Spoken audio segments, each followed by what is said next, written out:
नमस्कार, मैं रुस्तम सिंह राणा और आप देख रहे हैं आर न्यूज़।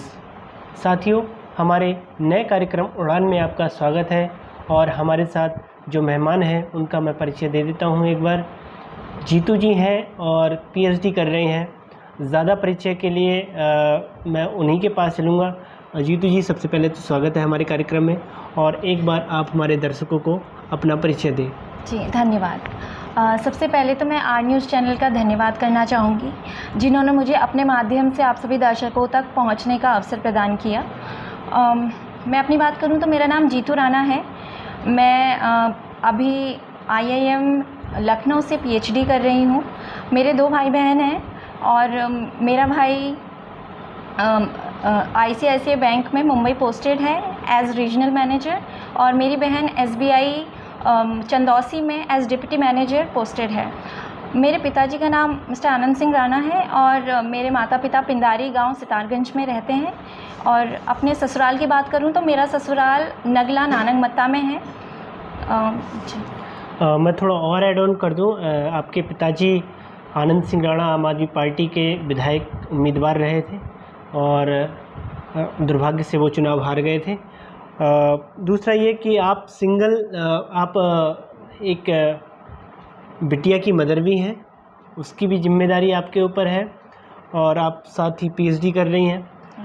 तो एक बार हमारे दर्शकों को आप अपनी शिक्षा के बारे में, खासकर मैं स्कूलिंग की बात कर रहा हूँ, ताकि हमारे दर्शक ये समझ सकें कि आपका बैकग्राउंड कैसा था। आप गांव में रहे हैं, शहर में रहे हैं, थोड़ा इस बारे में भी हमारे दर्शकों को आप खुलकर बताइए, ताकि हमारे दर्शक जो है एक तरह से आपके बारे में थोड़ा और जान सकें।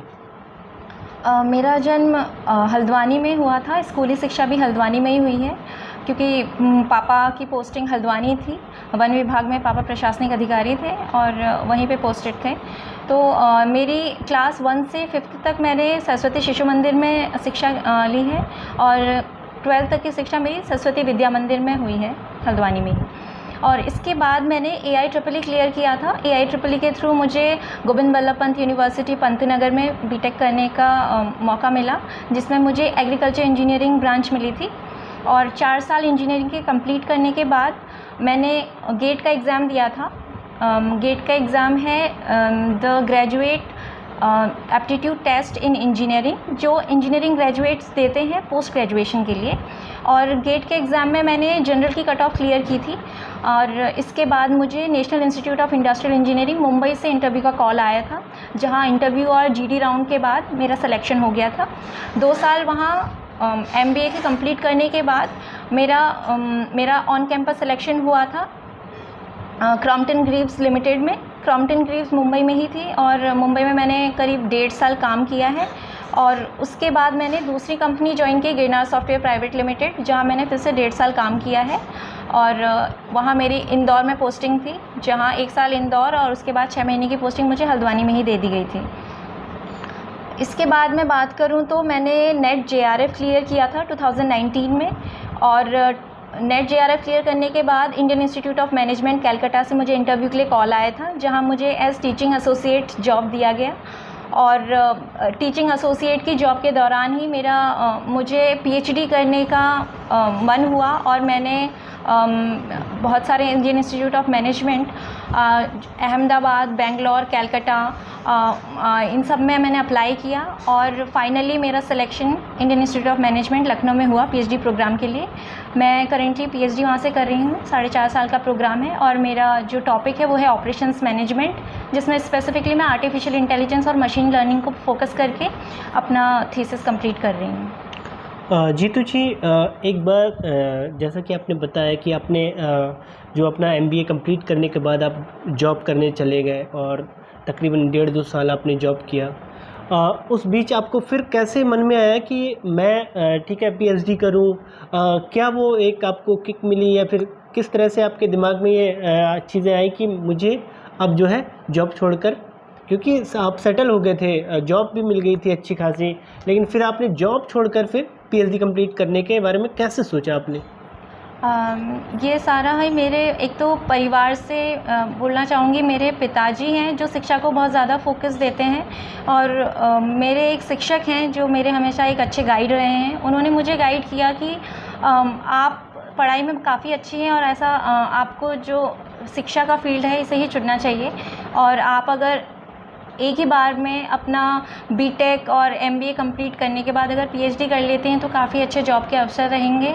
और आपके साथ साथ ये बाकी बच्चों के लिए भी आप एक पथ प्रदर्शक का काम करेंगे, एक मोटिवेशन का काम करेंगे, क्योंकि आपके समाज से कोई इस फील्ड में अब तक आया नहीं है। तो इसीलिए मैंने सोचा पीएचडी करने का, और मैं यहाँ से कर रही हूँ। और एक बात और मैं कहना चाहूँगी कि पीएचडी एक अच्छे इंस्टीट्यूट से करना एक बहुत बड़ी बात है। मुझे नहीं लगता अभी आईआईएम तक भी कोई बच्चा हमारा बिल्कुल पहुंचा बिल्कुल, हुआ मैं है। भी यही कहने वाला था कि पीएचडी तो तमाम हमारे समाज के लोग कर रहे हैं, लेकिन अच्छे संस्थान ये मिल पाना वो एक बड़ा चैलेंज है जो आप कर रही हैं। दूसरा, ये आपने अपना एक तरह से मैं थोड़ा और अपने दर्शकों को लिए ये जानना चाहूँगा, जो आपका ससुराल पक्ष है, थोड़ा उसके बारे में भी हमारे दर्शकों को बताइए। ये कब शादी हुई आपकी, और इस बीच जब आप ठीक है, आपका ससुराल कहाँ है, थोड़ा इसके बारे में भी हमारे दर्शक जानना चाहेंगे ताकि उनके मन में थोड़ा और क्लैरिटी आए। मेरी शादी फरवरी 2017 में हुई थी, हल्द्वानी में ही हुई थी। और मेरे जो हस्बैंड हैं श्री तरुण सिंह राणा, वो पंजाब नेशनल बैंक रुड़की में पोस्टेड थे जब मेरी शादी हुई थी। उसके बाद करीब 1 साल के दौरान ही उनका प्रमोशन हुआ था और उन्हें नानकमत्ता ब्रांच मिली थी। हमने आपको समझा अब तक कि आप जो है शहर में रहीं, खासकर हल्द्वानी में रहीं, वहाँ के इन्वायरमेंट में रहीं। दूसरा ये कि आपका जो ग्रामीण परिप्रेक्ष्य है थोड़ा उससे आप दूर रहीं बचपन से ही। तो क्या आप उस स्थिति में हैं जो गांव की कमियां हैं, जो हमारे समाज की कमियां हैं, उन कमियों को समझ सकें, और अगर वो समझ सकें तो वो क्या क्या कमियां हैं, मैं ये जानना चाहूँगा। जी, सबसे पहले तो मैं ये बताना चाहूँगी कि मैं जितनी भी यहाँ पे समस्याएं देखती हूँ, भले ही वो युवाओं के अपने मार्ग से भटक के नशे की तरफ जाने की हो, या फिर पढ़ाई छोड़कर किसी और फील्ड में मतलब अपने आप को ज़्यादा रुचि दिखाने की हो, तो मैं ये देखती हूँ कि जो रूट कॉज है हर चीज़ का वो है अशिक्षा, या फिर एक मतलब ऐसी शिक्षा जो कि उस लेवल की नहीं है जो हमारे बच्चों को अच्छा गाइडेंस दे सके। हमारे जो युवा वर्ग हैं उनमें किसी भी तरह की प्रतिभा की कोई कमी नहीं है। उनको एक अच्छा गाइडेंस मिले, एक अच्छा प्रोत्साहन मिले तो बहुत कुछ कर सकते हैं, बहुत आगे जा सकते हैं। और इसीलिए मुझे ऐसा लगता है कि अगर परिवार की तरफ से एक अच्छा सपोर्ट मिले, एक अच्छे टीचर का गाइडेंस मिले, और हम जैसे लोग जो अपने परिवार की मेहनत की वजह से कुछ आगे बढ़ पाए हैं, तो हम लोगों का अगर एक किसी माध्यम से उनको गाइडेंस मिल सके तो मुझे ऐसा लगता है कि बच्चे काफ़ी अच्छा कर सकते हैं और अच्छी ऊंचाइयां छू सकते हैं। बिल्कुल बिल्कुल। दूसरा, कई बार ये लगता है कि लोगों को एक आर्थिक जो पहलू होता है वो कहीं ना कहीं आड़े आता है। जैसे आपके पापा प्रशासनिक अधिकारी थे, अब वो रिटायर हो चुके हैं, तो एक तरह से आपका फाइनेंशियल जो था वो कहीं ना कहीं एक समर्थन मिल रहा था आपको अच्छी पढ़ाई के लिए, लेकिन फिर भी कई लोग हमारे समाज के हैं जो अच्छे खासे फैमिली से आते हैं, लेकिन चूँकि अवेयरनेस की कमी है, या फिर जैसा कि आपने बताया कि भाई वो दूरदृष्टा नहीं है या इस बारे में नहीं सोच रहे कि एजुकेशन पर उस लेवल की हमें जाना चाहिए जहाँ से हम कहीं ना कहीं समाज को एक अच्छी दिशा दे सकें। तो जैसा कि अगर मैं कहूँ आपके फ्यूचर गोल्स की, तो आगे का क्या प्लान है आपके, और कैसे वो एग्जीक्यूट करने वाले हैं? जी, सबसे पहले तो मैं एक कवि रॉबर्ट फ्रॉस्ट की 2 पंक्तियाँ सुनाना चाहूँगी यहाँ पे, उसके बाद ही मैं अपना जवाब दूँगी। वो कहते हैं कि woods are lovely dark and deep but I have promises to keep, miles to go before I sleep and miles to go before I sleep. तो इसका मतलब है कि हो सकता है अभी मैं जिस स्टेज पे हूँ सब कुछ बहुत अच्छा है और मैं सेटिस्फाइड हूँ, मैं सक्सेसफुल हूँ, मैं हैप्पी हूँ, बट कहीं पे भी स्थिर नहीं होना है, रुकना नहीं है, हमेशा आगे बढ़ते रहना है। हो सकता है कि आज हम खुश हैं, कल हमारा जो मोटिवेशन, कुछ और बोलेंगे, फिर से बोलो। हाँ। सो इस क्वेश्चन का जवाब मैं रॉबर्ट फ्रॉस्ट की 2 लाइन से देना चाहूँगी। Woods are lovely, dark and deep, but I have promises to keep. Miles to go before I sleep, miles to go before I sleep. So इस पोएम का मतलब है कि अभी मैं जहाँ पे प्रेजेंटली हूँ, हो सकता है सब कुछ बहुत अच्छा है, मैं सक्सेसफुल हूँ, मैं सेटिस्फाइड हूँ और मैं बहुत हैप्पीली सब कुछ एंजॉय कर रही हूँ, बट कहीं ना कहीं मन में एक रहता है कि मुझे ये सारे काम करने हैं, मैंने अपनी फैमिली से ये सारे प्रॉमिसेस किए हैं और मुझे मेरे लिए, मेरे समाज के लिए, मेरे देश के लिए कुछ ऐसे काम करके जाने हैं जो कि मैं अभी एग्जिस्टिंग अपने काम से शायद ना कर पाऊँ। तो इसीलिए मेरा मन है कि मैं अपनी पीएचडी कंप्लीट करने के बाद यूपीएससी सिविल सर्विसेज की तरफ एक मेरा रुख है, रुझान है और मैं चाहूँगी कि फ्यूचर में मैं अपने इस गोल को भी अचीव कर सकूँ। मेरा खुद का मानना है कि मृत्यु शैया पर जाने से पहले मुझे हर वो काम अचीव करना है, हर वो चीज़ जो हर वो सपने जो मैंने देखे हैं वो फुलफ़िल करने हैं। इसीलिए मैं किसी भी एक काश को उस मोमेंट के लिए छोड़ना नहीं चाहती, हर एक चीज़ को मुझे कंप्लीट करना है, अकम्प्लिश करना है। तो हम भी चाहते हैं कि आपका ये जो ड्रीम है वो पूरा हो और इससे ज़्यादा हमें और कोई खुशी नहीं होगी कि हमारे समाज का कोई शख्स जो है उस लेवल की परीक्षा को जो है एक तरह से पार पाता है। दूसरा ये एक ध्यान में ये आता है हमें ज्योति जी कि कई हमारे जो सर्विसेज हैं, खासकर मैं जो बी ग्रेड की सर्विस है, ए ग्रेड की तो बहुत ही लिमिटेशन है उनमें भी। तो मैं ये चाहता हूँ कि या हम जो देखते हैं, खासकर जो हमारे अधिकारी हैं, हमारे समाज के अधिकारी बहुत बड़ी पोस्ट में निकले हैं, या मैं राजनेता की चलो बात छोड़ दूँ, तो उनका कहीं ना कहीं एक समाज के प्रति जो लगाव होना चाहिए वो हम नहीं देख पाते हैं। मैं यूँ कहूँ कि जिस तरह से वो अपनी एक जिम्मेदारी से भागते हैं या वो हमारे समाज से एक तरह से कटना चाहते हैं, तो ऐसे में क्या उनकी जिम्मेदारी ये नहीं बनती कि जिस स्थान पर आज मैं हूँ तो मेरा कुछ सहयोग अपने समाज के लिए होना चाहिए ताकि कहीं ना कहीं मेरा समाज जो है आगे बढ़ सके। ऐसी स्थिति क्यों नहीं है? देखिए, यहाँ मैं सबसे पहले तो अपने पापा के बारे में ही बताना चाहूँगी। मेरे पापा ने करीब 40 साल हल्द्वानी में जॉब किया है, वन विभाग में। हो सकता था कि हम सबकी उन्होंने जितनी भी आर्थिक उनके पास जितना भी वो सपोर्ट कर सकते थे, हम तीनों बच्चों को उन्होंने पढ़ाया लिखाया। खुद का उन्होंने होता है ना, लोग जब जॉब में जाते सबसे पहले वहाँ ज़मीन खरीदना शुरू करते हैं, प्लॉट लेते हैं, देन सोचते हैं यहीं पे घर बना लूँ। तो मेरे पापा ने ऐसा कभी नहीं सोचा, जितना कमाया है सब कुछ हमारी पढ़ाई पे लगाया है। और जब मैं ये बताना चाहूँगी, जब 2019 में मेरे पापा रिटायर होने वाले थे, तब भी हमारे पास कहीं पे भी कोई प्लॉट नहीं था कि वहाँ पे हम लोग घर बना लें। तो फाइनली डिसाइड किया कि हम अपने खेत पे ही, गांव में ही जो ज़मीन है इस पे ही हम लोग घर बनाएंगे और यहीं पे रहेंगे। तो मैं ये कहना चाहूँगी कि कुछ लोग हैं जिनकी रूट्स जो अभी भी अपनी जननी और जन्मभूमि से जुड़े हुए हैं और वो लोग लौट के आते हैं अपने समाज को योगदान देने के लिए, और वो लोग कटे नहीं हैं। वो लोग भले ही 40-50 साल बाहर रहेंगे, लेकिन वापस वो अपनी मातृभूमि के लिए योगदान देने के लिए ज़रूर आएंगे। और मैं अगर अपनी बात करूं तो मुझे खुद ऐसा लगता है कि आज जैसे कि हम बात कर रहे थे यूपीएससी सिविल सर्विसेज के जो 2021 का जो रिज़ल्ट आया है, उसमें हमने देखा है कि एसटी की सारी सीट ही जो है मीणा राजस्थान के जो हैं उन्होंने ऑक्यूपाई कर रखी है।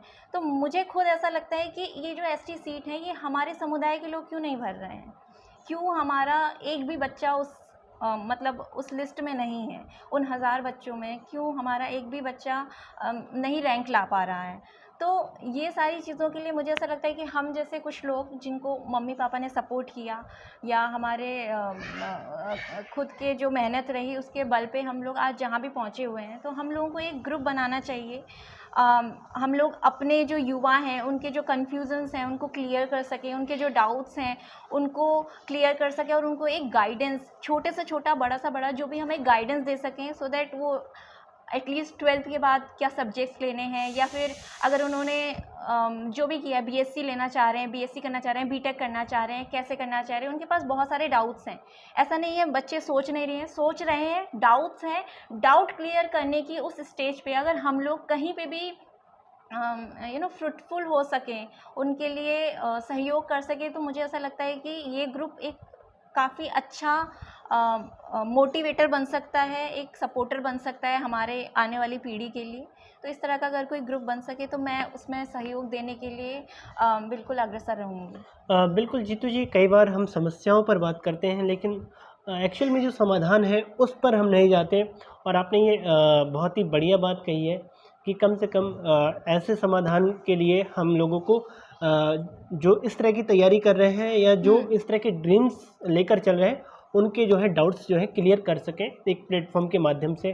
दूसरा ये कि अगर सपोज़ आप यूपीएससी क्लियर कर लेती हैं तो अपने समाज के लिए आपके मन में या आपके जो एक तरह से ब्लूप्रिंट में कहूँ कि इस तरह से मैं कुछ कर सकती हूँ, तो वो अगर आपके दिमाग में ऐसा कुछ योजना है तो कृपया आप हमें बता सकते हैं या हमारे दर्शकों को बता सकते हैं कि मेरे दिमाग में ऐसा ऐसा है, ताकि समाज उससे जो है एक तरह से प्रेरणा पाता रहेगा या उससे आगे बढ़ता रहेगा।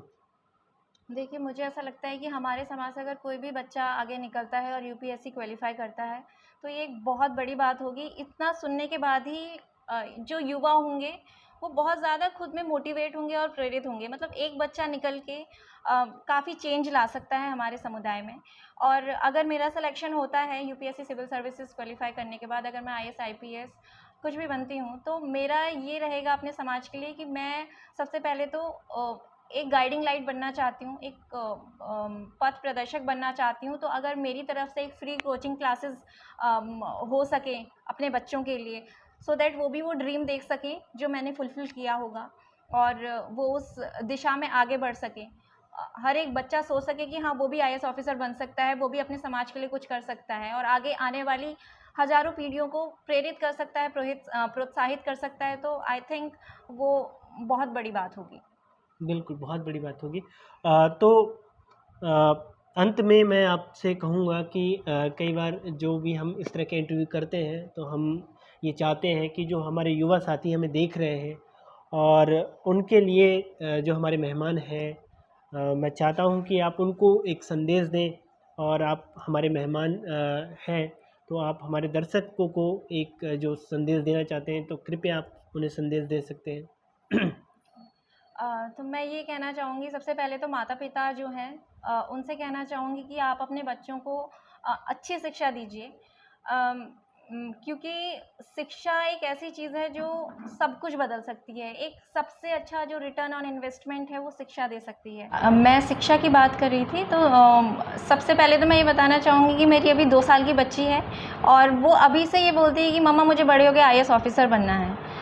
तो इस तरह का जो बैकग्राउंड है, जो मेंटल आप कह सकते हैं, जो एक एनवायरनमेंट है जो मैंने अपने घर में क्रिएट किया हुआ है, ये मेरी नहीं, मेरे मम्मी पापा की देन है। मेरे पापा 12th पास हैं और मेरी मम्मी भी ज़्यादा पढ़ी लिखी नहीं है, 5th पास है। तो मैं ये कहना चाहूँगी जो माता पिता खुद नहीं पढ़ पाते हैं, वो एक सपना संजो के रखते हैं कि मैं अपने आने वाले बच्चों को ये कराऊँगा, ये पढ़ाऊँगा और ये बनाऊँगा।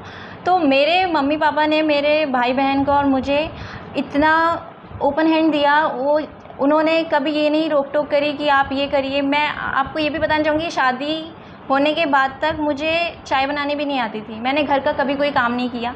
मेरे पापा का ये था कि आप पढ़ाई करो, आपको बहुत आगे जाना है, घर के काम हो जाएंगे, ये सारे काम कोई भी कर सकता है। लेकिन एक बच्चे के पास अगर प्रतिभा है, मेंटल एबिलिटी है, तो उसका ध्यान वहाँ ज़्यादा होना चाहिए। तो हमने पढ़ाई की है, मेरे भाई बहन ने पढ़ाई की, हमने घर का कभी कोई काम नहीं किया। और इसी तरह की सोच अगर हर माता पिता की हो, वो अपने बच्चों को आज मैं देखती हूँ कि छोटे छोटे बच्चे दिहाड़ी कर रहे हैं, गाँव में खेतों में काम कर रहे हैं, स्कूल छोड़कर कुछ छोटी मोटी जॉब कर रहे हैं या जो भी वो करना चाहते हैं। उन्हें ऐसा लगता है कि जो 2-4 पैसे हम आज कमा रहे हैं ये सब कुछ हैं। तो मैं उनको बोलना चाहूँगी, अगर वो एक अच्छी शिक्षा पा लेते हैं, एक अच्छा स्टेटस समाज में एक एस्टेब्लिश कर लेते हैं, तो वो सबसे बड़ा रिटर्न ऑन इन्वेस्टमेंट है उनकी पढ़ाई पर। और जो शिक्षा है वो सब कुछ दे सकती है जो शायद उन्होंने सोचा भी ना हो।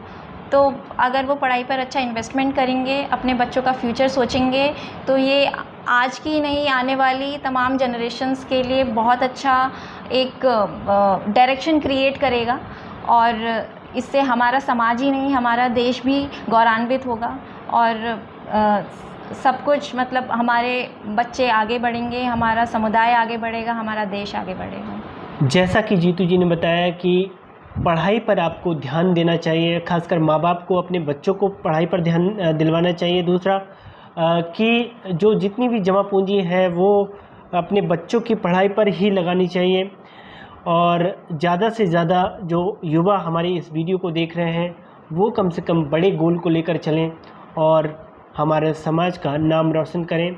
इसी के साथ आप देख रहे थे